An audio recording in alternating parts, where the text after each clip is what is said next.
우리 팀 의원님들의 짧은 말씀 한번 들어볼까요?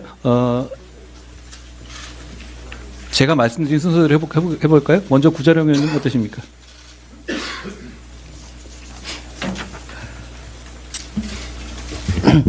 안녕하세요. 구자룡 변호사입니다. 제가 지금 몸이 좀 아파서 목소리가 좀 좋지 않은데 양해 말씀 구하겠습니다. 저는 위원장님께서 권해주셨을 때 비교적 고민 없이 응했습니다. 저는 어려움에 처한 당 그리고 나라를 위해서 모든 것을 다 던지겠다고 마음 먹었기 때문에 고민을 할 필요가 없다고 생각을 했습니다. 우리 선배 세대들, 우리 부모님 세대가 지켜오신 가치를 지킬 수 있는 마지막 기회라고 생각을 했습니다. 이 어려움 속에 폭풍우 앞에서 저는 미물에 불과할지 몰라도 이 폭풍우를 비껴나가게 할 수 있는 나비의 날개짓이 필요하다면 저는 결과를 생각하지 않고 끊임없이 날개짓을 하기로 마음을 먹었습니다. 저는 너무나도 두렵지만 고래를 두려워하는 마음으로 이 배에 올라탔습니다. 한동훈호는 미래로 나아갈 것이고 저는 함께하기로 했습니다. 최대한 많은 동료 시민들과 함께하고 싶고 거기에 제가 필요로 하는 역할이 있다면 용기와 헌신으로 최선을 다하겠습니다. 감사합니다. 다 좋은데요. 저는 결과도 좋을 거라고 확신합니다. 다음으로 김경률 의원님. 앞에 분이 말씀을 너무 잘하셔서 비교될 것 같은데 써오길 잘했다는 생각이 듭니다. 비대위원이라는 중책을 맡았습니다. 제 능력에 버겁지 않을까 걱정과 부담이 앞섭니다. 저는 이런 다짐을 했습니다. 이제까지 우리 정치는 본연의 역할을 잃고 갈등과 분열을 조장해 왔습니다. 그리고 그 갈등과 분열은 누군가의 권력과 편안한 삶의 든든한 자양분이 되어 왔습니다. 저는 미력이 남아 정치가 제 모습을 찾을 수 있도록 노력하겠습니다. 정치가 있어야 할 곳들을 찾아다니고 현장에서 답을 찾겠습니다. 그간 증오가 머물던 곳을 희망이 싹트는 곳으로 바꾸기 위해 노력하겠습니다. 감사합니다. 김혜지 의원님.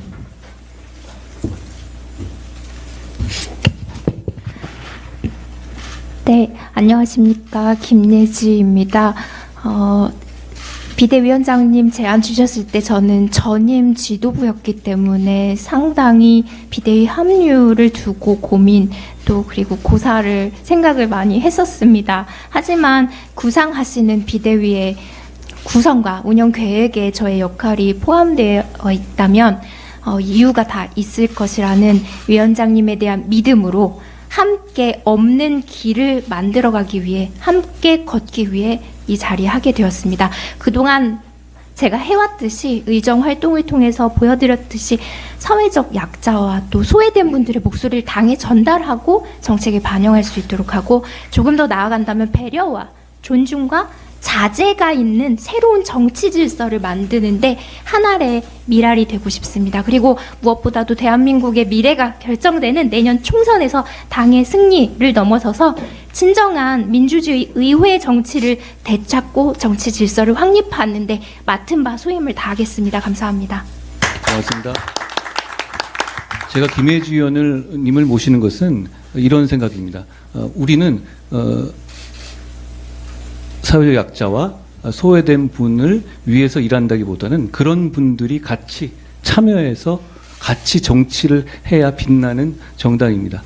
그렇기 때문에 김혜지 의원님은 이렇게 참여해 주시는 것 자체만으로 그리고 여기서 좋은 말씀 해 주시는 걸로 저희에게 큰 도움이 된다는 말씀 그리고 어렵게 수락해 주셔서 고맙다는 말씀을 다시 한번 드립니다. 그 이상을 보여드리겠습니다. 고맙습니다. 민경 의원님 소개드립니다. 민경우입니다. 저는 다시 한번 사과 말씀을 드리고자 합니다. 먼저 과거 신중치 못했던 표현을 했던 점에 대해 다시 한번 정중히 사과드립니다. 386 세대가 나이와 지위로 젊은 세대의 진입을 막는 사회적 현상을 비판하는 과정에서 나온 말실수였고 그 발언을 하자마자 그 자리에서 바로 사과했습니다. 앞으로 언행에 더욱 신중을 기하도록 하겠습니다. 그렇습니다. 이상입니다. 박은식 의원님. 네, 비대위원 맡게 된 박은식입니다. 저는 우리나라가 처한 지금 낭떠러지에 떨어지기 직전인 대한민국에 제가 미력 하나마 도움이 될 수 있다면 해보고자 여기 참여하게 되었고요. 특정 당과 정치인을 반대하기 위한 그런 정치가 아니라 정말 국가를 위하는 그런 정치를 했으면 좋겠습니다. 거기에 제가 미력 하나만 도움이 되도록 하겠습니다. 그리고 제 고향 광주에 좀 더 진정성 있는 모습으로 다가가는 그런 정당이 되도록 하는데 도움을 드려보겠습니다. 한 가지 더 드리고 싶은 말씀은 저희 국민의힘은요, 산업화, 건국, 그리고 민주화 모두 다 성공시킨 정당입니다. 이것에 대해 우리가 자부심을 가지고 그러나 겸손한 자세로 국민에게 다가가면은 아마 많은 지지를 보내주시지 않을까 그렇게 생각합니다. 같이 한번 열심히 해봤으면 좋겠습니다. 감사합니다. 고맙습니다. 윤대현 의원님. 네, 안녕하세요. 저는 사실 사회생활도 사실 별로 하지 않았고 정치도 사실 처음이지만 그 한동훈 위원장님께서 전화로 이제 제안을 주셨을 때 뭔가 개혁의 의지를 굉장히 많이 직접 얘기하시지는 않았지만 전화로 그런 것들을 느꼈던 것 같습니다. 또한 18년 동안 이제 보육원이라는 곳에서 생활하면서 그 청년 태소에 이제 청년들이 자립하는 과정에서 어려움을 겪고 그런 어려움을 통해서 사실은 정책들이 많이 필요한데 사실 잘 정책들이 당사자들의 온도와 그 법을 만들어가는 과정에 있어서의 온도차가 굉장히 심하다 보니까 사실 잘 정책이 만들어지지 않는 그런 상황들을 많이 보게 되었습니다. 그래서 이번 계기로 당사자들의 이야기들이 실질적으로 만들어가는 과정에 있어서 목소리를 또 내고 싶고 또 함께하고 싶다는 생각이 들어가지고 이제 비대위원을 이제 수락하게 됐고요. 우리 윤대현 그 위원님께서는 바로 저한테 수락을 하시지는 않고 생각해 보겠다고 했는데 제가 그 기간 동안 굉장히 마음을 졸였다라는 말씀을 드립니다. 수락해 주셔서 고맙습니다. 장서정 의원님. 네, 안녕하세요. 장서정입니다. 저는 16년도에 아이를 키우면서 해결하고 싶어하는 문제를 사실 저와 함께 아이를 키우는 사실 동네 엄마들의 의견을 받아서 창업을 했었습니다. 어떻게 보면 대단한 기업가가 되기로 결심한 것보다는 그냥 정말 단순히 저와 동시대를 살아가는 부모를 위해서 일을 시작했는데요. 지금도 사실 같은 심정으로 이 자리에 와 있습니다. 아까 한동훈 위원장님께서 말씀하신 한쪽 발은 분명히 공공의 이익을 위해서 기준과 원칙을 두고 우리는 일해야 된다라고 하신 말씀에 저는 굉장히 공감하고 있고요. 따라서 저 역시 당의 성과가 결국엔 국민의 이익이 될 수 있도록 같이 힘쓰고 돕겠습니다. 감사합니다. 예. 장서정 의원님께서도 고민을 많이 하셨는데요. 장 의원님께서 저한테 이런 말씀하셨습니다. 꼭 국민의힘을 지지하거나 저를 지지해야 하느냐고. 제 대답은 그렇지 않아도 좋다는 겁니다. 우리는 제가 취임하면서 말씀드렸다시피 국민의힘보다 국민이 먼저인 당이어야 하고, 제가 장 의원님께 말씀드린 것은 이번 총선은 분명히 여러 가지 큰 정치적 싸움의 장이 될 것입니다. 저는 그 선봉했을 것이고요. 그렇지만 장 의원님께서는 그 싸움에 나서달라는 것이 아니라 그 과정에서 이 나라와 동료 시민들이 조금이라도 나아지는데 이 과실을 만들어 달라는 부탁이었습니다. 지금도 마찬가지입니다. 장 의원님께서 저희 국민의 힘을 위해서 앞장서서 우리 이익을 대변해 달라든가 우리의 잘못을 쉴드 쳐달라는 입장이 전혀 아닙니다. 그런 차원에서 수락해 주신 것을 너무 고맙게 생각합니다. 한지아 의원님. 안녕하십니까. 한지아입니다. 저는 좀 준비해 봤습니다.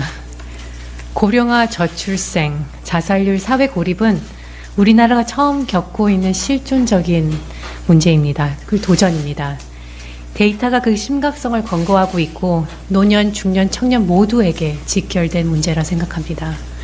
저는 의료의 일선에서 또 코로나 시기 국제보건협력의 한 가운데서 국민통합이 자살 특위에서 어떻게 하면 한 해 한 해 악화되고 있는 이런 문제들을 해결할 수 있는지 고민해 왔습니다. 지금부터는 국민의힘 비대위원으로서 그 고민을 지속하겠습니다. 정치는 처음이지만 정치의 변함없는 목표는 국민의 어려움과 고민을 덜어드리는 따뜻한 정책이라 생각합니다. 저는 새로운 위치에서 많은 분들께 여쭙고 지혜를 모아 국민께 좋고 따뜻한 보건복지 정책을 드릴 수 있도록 모든 노력을 아끼지 않겠습니다. 현재는 정치적 패러다임이 바뀌고 있는 듯합니다. 정당의 이익보다 국민의 시각으로 모든 것을 바라보기 시작한 것 같습니다. 그런 것에 대해 한동훈 비대위원장님께도 감사드립니다. 제가 얼마 전에 기자님들하고 말씀드릴 때 이런 얘기를 들었습니다. 정치 경험에 대해서. 그런데 정치라는 말에도 여러 가지 범주가 있잖아요. 이렇게 우리가 권력을 쟁취하기 위한 의미의 선거에서 이기는 정치도 있지만 그보다 더 본질적이고 큰 의미는 공공성과 공동선을 추구한다는 행동 모두가 정치인 것 같습니다. 저는 여기 계신 우리가 모신 비정치인 위원님들은 그동안 내내 평생 그 정치를 해오신 분이라고 생각합니다. 그러니까 저희는 정치 초보라고 생각하지 않습니다. 이게 진짜 정치고요. 진짜 정치를 국민들께 보여드리고 그 과실을 국민들께 돌려드리기 위해서 우리 노력해야 된다는 말씀을 다시 한번 드립니다. 대표님. 여러분 반갑습니다. 우리 당의 변호와 미래의 상징이신 우리 한동훈 위원장님, 그리고 오늘 훌륭한 비대위원님들을 모시고 비상대책위원회가 출범하게 된 것을 기쁘고 다행스럽게 생각합니다. 당 지도부의 평균 연령이 대폭 낮아지고 구성도 아주 참신하고 다양하고 전문적이어서 참으로 기대가 큽니다.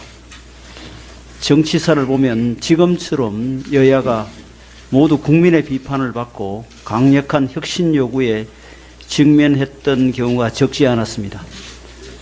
그때마다 국민 눈높이에 맞추려 노력하고 기득권 대신 미래를 선택한 쪽이 선거에서 승자가 되었습니다. 우리 당의 혁신과 변화의 새로운 바람을 일으켜 주시기를 부탁드립니다. 나아가 이 바람이 진영 정치와 운동권 정치를 날려버리고 우리 정치 자체를 바꾸는 바람이 되었으면 좋겠습니다. 그렇게 해서 우리 당이 총선에서 승리를 거두고 명실상부한 정권 교체를 이룰 수 있기를 기대합니다. 회장님. 네, 앞서 한동훈 위원장님께서 저한테 유임해 주실 거냐고 묻기만 하시고 대답은 안 들으셔서 대답을 해주셔야죠. 네, 하겠습니다. 이왕에 임명장도 받은 이상에 어찌할 도리가 없습니다. 저는 정책위 의장으로 유임되는 것이 마냥 기쁠 수만은 없습니다. 내년 4월 10일 선거를 약 100여일 앞두고 있고 집권 여당으로서 그 위상과 기대에 걸맞는 정책과 대안들을 만들어야 된다는 점, 그리고 이 중요한 국면에 우리 국민의힘을 집권 여당으로서 당당하게 승리로 이끌어야 된다는 점에서 어깨가 많이 무겁습니다. 그렇지만 오늘 함께 하신 비대위원들과 또 비대위원장님을 보니 더욱더 용기가 납니다. 부족하지만 최선을 다해서 제 맡은 바 소임을 다하도록 하겠습니다.